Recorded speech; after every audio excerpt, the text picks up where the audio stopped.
5 hours before he is destined to take a giant stride into history, Colonel John H. Glenn, Jr. squeezes into his spacesuit. His smiling face belies the 10 postponements of his flight that have kept him grounded. This morning, the weather over Cape Canaveral and in the pickup areas is better, and there's an air of optimism as the Colonel walks to the gantry elevator. Carrying his now familiar portable air conditioner, Glenn prepares to go to the 11th deck as clocks point to 6 a.m. Eastern Standard Time. The skies are beginning to lighten, and a cool north wind rustles across the Cape.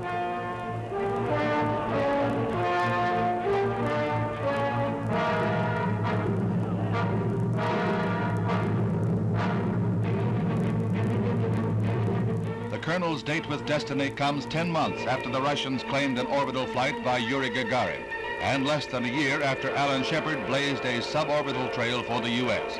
This is the climax of 3 years of training. This is the moment when the eyes of the world turn to Cape Canaveral. The Russian orbits were in a thick fog of secrecy. The United States stands or falls in the white-hot glare of worldwide publicity. In the capsule atop the Atlas missile, the Colonel will be strapped to a contoured couch. Once in flight, the Mercury will be tilted so that the astronaut will ride backwards. The seconds tick off as his rendezvous with space approaches. The hatch cover causes a slight delay when a defective bolt is discovered. Then, millions are moved to silent prayer.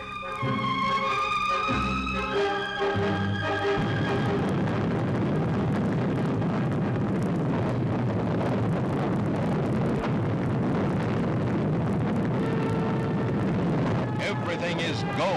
The takeoff of the Atlas, blasted aloft by 360,000 pounds of thrust, carries the Mercury gracefully skyward. The Friendship 7, climbing rapidly out of the Earth's atmosphere, exerts a pressure of 6 times the force of gravity on the astronaut. Loud and clear, he reports back to Mercury Control, reading off his instruments, commenting on his reactions, all as coolly and calmly as if he was commuting on the 827. Glenn is able to control the yaw and pitch of the vehicle himself. Now comes the moment when the Mercury is turned so that Glenn will be seated facing backwards. He checks with ground control.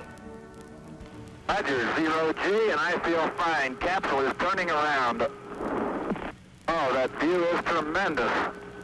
Roger, turnaround has started. Capsule turning around, and I could see the booster during turnaround just a couple of 100 yards behind me. It was beautiful. Roger, 7. You have a go, at least 7 orbits. Roger, understand go for at least 7 orbits. Actual pictures of Glenn in the capsule will give scientists the opportunity to study his reactions as he passes over the Canary Islands, Africa, the Indian Ocean, Australia, back across the Pacific and over the United States. He speeds at 17,500 miles an hour, reaching a high point of 160 miles and a low altitude of 99 miles. Each of the 3 orbits takes about 90 minutes. 3 times the Colonel sees the sun rise within a period of 4 hours and 56 minutes. 3 times around the globe for a trip of 81,000 miles before he re-enters the Earth's atmosphere, a shield protecting the astronaut from the intense heat.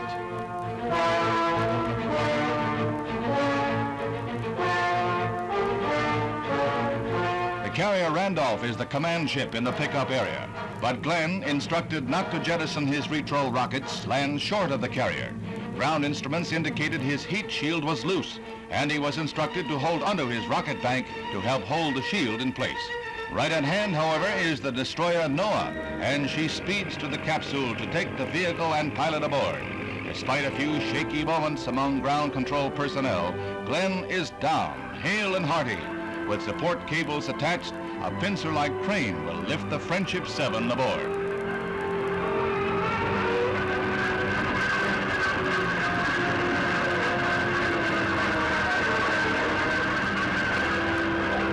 End of a saga. The now famous Friendship 7 is safely lashed to the deck of the destroyer, and the crew prepares to help Glenn from the capsule.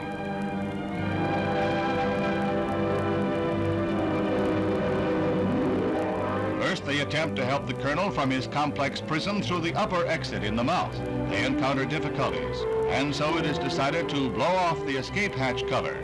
First glimpse of the conquering hero, Colonel John H. Glenn, He left his footprints among the stars. He has a grin as wide as the path he blazed as he rests briefly before being flown to the carrier Randolph by helicopter. He is lifted aboard in a maneuver that looks more dangerous than the flight itself.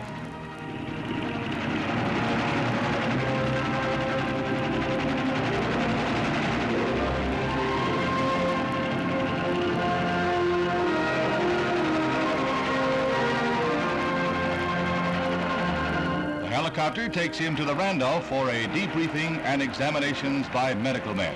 The copter no sooner touches down on deck than Glenn gets a preview of the congratulations that are still to come. On every hand there is jubilation. On every side, smiles and cheers. He signs over his precious log and instruments to the National Space Administration. From here he goes to Grand Turk Island for further rest before the deluge. A deluge of honors a proud country waits to bestow on a brave man.